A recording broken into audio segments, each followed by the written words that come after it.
मेरे YouTube channel math solution में आपका स्वागत है। यदि आपने अभी तक चैनल को सब्सक्राइब नहीं किया है तो प्लीज़ चैनल को सब्सक्राइब कर बेल आइकन का बटन जरूर प्रेस कर लें, जिससे कि गणित के किसी भी प्रश्न पर बनने वाली वीडियो अपलोड होते ही नोटिफिकेशन के द्वारा आप तक शीघ्र पहुँच जाए। कक्षा 7 के विद्यार्थियों का आज की ऑनलाइन कक्षा में स्वागत है।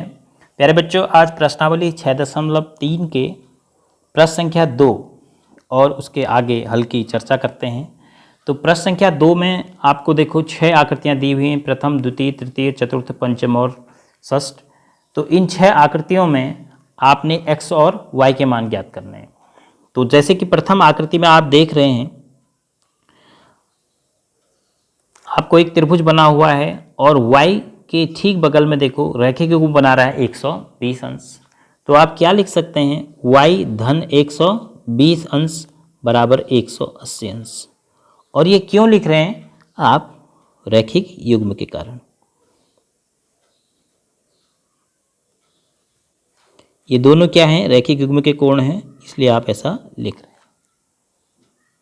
तो यहां से आप y बराबर आसानी से प्राप्त कर सकते हैं। यहाँ 120 घटाइए या फिर 120 उधर घटाइए, बात एक ही है। दोनों जगह घटाने से हम इसका पक्षांतर कर देते हैं तो ऋण 120 अंश हो जाएगा। तो y का मान आ जाएगा कितना, 60 अंश। अब y का मान 60 अंश आ गया तो हम x का मान कैसे ज्ञात करेंगे। अब देखो 120 अंश जो है बाह्य कोण है और उसके अंतःसम्मुख कोण है 50 अंश और x अंश। तो आप लिख सकते हैं x और 50 अंश को जोड़ के हमें कितना मिलना चाहिए, 120 अंश मिलना चाहिए। क्यों, ये बाह्य कोण का गुणधर्म है किसी भी त्रिभुज में। इस शीर्ष पर बना हुआ बाह्य कोण इन दोनों अंतःकोण के योग के बराबर होगा। तो यहाँ से आप धन 50 का पक्षांतर करेंगे तो 120 अंश में से 50 अंश घटाएंगे तो x का मान आपको प्राप्त हो जाएगा 120 अंश में से 50 अंश घटाने के बाद 70 अंश। तो इस प्रकार प्रथम भाग में आप x और y का मान ज्ञात कर सकते हैं। इसी प्रकार द्वितीय भाग में देखिए 80 अंश और y दोनों क्या हैं, वर्टिकली अपोजिट एंगल, शीर्षाभिमुख कोण हैं। तो y का मान तो 80 अंश हो ही गया। तो फिर इन तीन कोणों को जोड़ के कितना आएगा, 180 अंश आएगा। तो आप फिर लिख सकते हैं इन तीनों का योग बराबर 180 अंश, तो आपको x का मान पता चल जाएगा। तो द्वितीय भाग में आप क्या करेंगे, सीधे y बराबर आप लिख देंगे 80 अंश। कारण जरूर लिखेंगे, क्या कारण है, वर्टिकली अपोजिट एंगल, शीर्षाभिमुख कोण है इसलिए बराबर है। उसके बाद आप लिख सकते हैं 50 अंश धन x अंश और धन y की जगह 80 अंश आपको प्राप्त हो चुका है बराबर 180 अंश। क्यों, क्योंकि ये त्रिभुज के तीनों अंतःकोण हैं। तो यहाँ पर 50 और 80 को जोड़ेंगे तो आपको मिलेगा 130 अंश और उसके साथ में 80 अंश, तो बराबर 180 अंश। तो x बराबर 130 का आप पक्षांतर करेंगे तो 180 अंश में से 130 अंश घटा देंगे तो x का मान प्राप्त हो जाएगा आपके पास 50 अंश। तो x का मान हो गया 50 अंश और y का मान हो गया 80 अंश। इसी प्रकार सभी भागों को आप कर सकते हैं। अब जैसे देखिए छठा भाग है, बाकी आप स्वयं कोशिश करेंगे। अब जैसे यहाँ पर x और y आपको दिख रहा है, दोनों रैखिक योग बना रहे हैं। तो पहले आप x का मान निकाल लीजिए।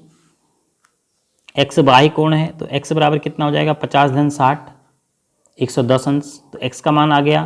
तो x और y मिला के रैखिक युग्म बन रहा है। तो 110 धन y बराबर 180 अंश, तो y का मान हो जाएगा 70 अंश। ऐसे ही यहाँ पर 60 अंश का दिया है, x उसका शीर्षाभिमुख कोण है तो x बराबर 60 अंश हो गया। फिर इन तीनों को जोड़ के 180 अंश, जैसे आपने द्वितीय भाग किया है। ऐसे ही इस भाग में देखिए पाँचवें भाग में 90 अंश के शीर्षाभिमुख में y लिखा है तो 90 अंश और y बराबर हुए तो y का मान भी 90 अंश हो गया। और इन तीनों को जोड़ के कितना आएगा, 180 अंश। कौन कौन, x धन 90 बराबर 180 अंश। तो 2x हो गए, x और x जोड़ के, तो 2x बराबर 90 अंश आ जाएगा। तो x का मान आप निकाल लेंगे, 2 का भाग देके। अब ऐसे ही अंतिम भाग है, देखिए ये y है और ये x है, तो इसका मतलब x और y बराबर है। तो सबसे पहले आप लिख सकते हैं x बराबर y, क्योंकि वर्टिकली अपोजिट एंगल हैं दोनों। अब जब x y के बराबर है तो y की जगह भी हम x सोच सकते हैं। ये कितने अंश का है, x का, ये भी कितने अंश का है, x का। क्यों? क्योंकि वर्टिकली अपोजिट है। तो इसलिए x धन y बराबर कितना है, 180 अंश।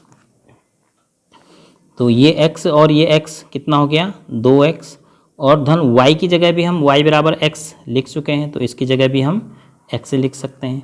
तो कुल मिलाकर कितना हो गया, 3x बराबर 180 अंश। तो 3 का भाग देंगे तो x बराबर कितना हो जाएगा, 180 अंश बट्टे 3, क्योंकि यहाँ तो 3 से कट जाएगा, तो x बराबर हो गया 60 अंश।